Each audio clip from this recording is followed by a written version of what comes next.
আসসালামু আলাইকুম, শুভ সন্ধ্যা। আশা করি সবাই ভালো আছেন। আলহামদুলিল্লাহ আমরাও সবাই ভালো আছি। আমার আয়ান হলো আমার ছেলে, একটি মাত্র ছেলে। আমার এই রান্নাটা করার কোনো ইচ্ছে ছিল না, খুব ক্লান্ত লাগছিল। হঠাৎ করে আমার ছেলে আমাকে বলছে, মা আমি বিরিয়ানি খাবো। তো আমি ভাবলাম ঠিক আছে, ছেলে যেহেতু বলছে আর শুয়ে বসে থাকা যাবে না, চলি রান্না করতে শুরু করি।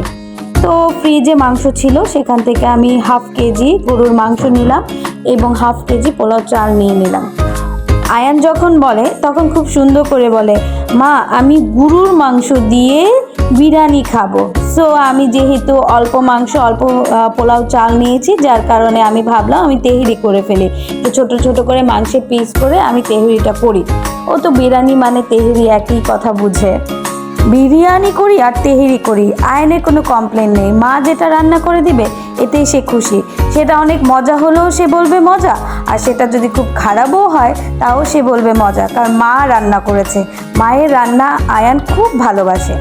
তো রান্না করার জন্য আমি নিয়ে নিলাম তেল, পেঁয়াজ, এগুলো ভাজা ভাজা করলাম, করে আমি বিভিন্ন মশলা দিলাম যা যা দেওয়া লাগে। অবশ্য রাঁধুনি তেহেরি মশলা আমি ব্যবহার করেছি। এ হচ্ছে মাংস। এই মাংসটা এখন দিয়ে দিব চুলার মধ্যে। এর আগে আমি ভালো করে কষিয়ে নিচ্ছি মশলাটা, যেন মশলার কোনো গন্ধ না আসে। এই বিষয়টা আমি শিখেছি আমার মায়ের কাছ থেকে। আমরা যখন খুব ছোট ছিলাম, আমার মাকে যখনই যা করে দিতে বলতাম, আম্মু ঝটপট সেটাই করে ফেলতো। এখনকার মায়েদের মতো না যে আমার শরীর ভালো না আমি করব না, এগুলো আমার মা কখনোই করতো না। আমার মাকে যখন যেটা বলতাম সাথে সাথে আমাদেরকে রান্না করে দিত। সে যদি অসুস্থও থাকতো তাও সে রান্না করে দিত।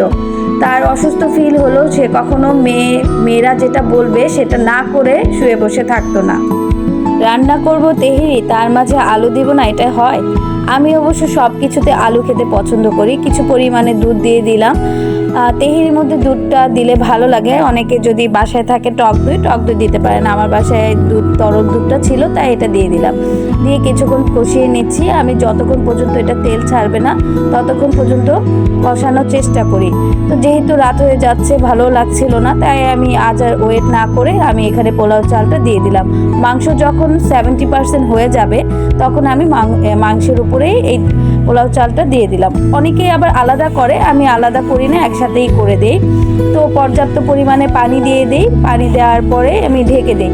যেহেতু তেহেরি আয়ানের জন্য করছি, আর আগামীকাল আয়ানের ক্লাস আছে, তো ক্লাসের জন্য আমি আয়নের তেহেরিটা টিফিনেও দিয়ে দিব। এই কারণে কাঁচামরিচের পরিমাণটা কম দিয়েছি।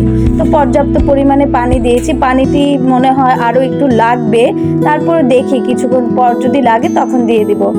আজকে খুব তাড়াহুড়া রান্না করছি, যার কারণে আমি গরম পানি করিনি, আমি ঠান্ডা পানিতেই করে ফেলেছি।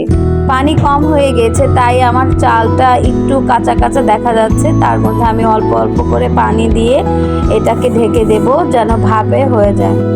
সত্যি কথা বলতে অনেকেই ভালো রান্না করতে পারে, বাট আমার বিষয় একটু আলাদা। আমি যখন শরীর ভালো থাকে, মন ভালো থাকে, তখন আসলেই খুব ভালো রান্না করতে পারি। বাট যখন আমার শরীরটা খারাপ থাকে, মনটা খারাপ থাকে, তখন আমার রান্নাটা ভালো হয় না।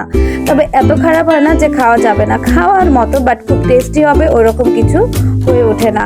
তো আজকের রান্নাটাও সেরকমই হচ্ছে। আমার শরীরটা খারাপ থাকার কারণে এখন আমি যে পরিমাণে পানিটা দিয়েছি চাল দেখা যাচ্ছে, বাট আমার ওয়েট করতেও আর ইচ্ছে করছে না। তারপরেও চেষ্টা করছি কতক্ষণ দাঁড়িয়ে থাকা যায়, করা যায়, করছি। 95% আমার রান্নাটা হয়ে গেছে, আলহামদুলিল্লাহ। রান্নাটা এখন ভালো লাগছে তেহেরিটা দেখতে। এখন এটার মধ্যে তেমন চাল ভাবটা নিয়ে চলে গেছে। তো আয়ান ওয়েট করছে মা কখন দিবে। এই তো আলহামদুলিল্লাহ আয়ানের জন্য আমি বেড়ে ফেলেছি। এই হচ্ছে আয়ানের প্লেট, ও খাবে। গরম গরম খাবারটা খুব পছন্দ করে। সবাইকে অনেক ধন্যবাদ, ভালো থাকবেন, আল্লাহ হাফেজ।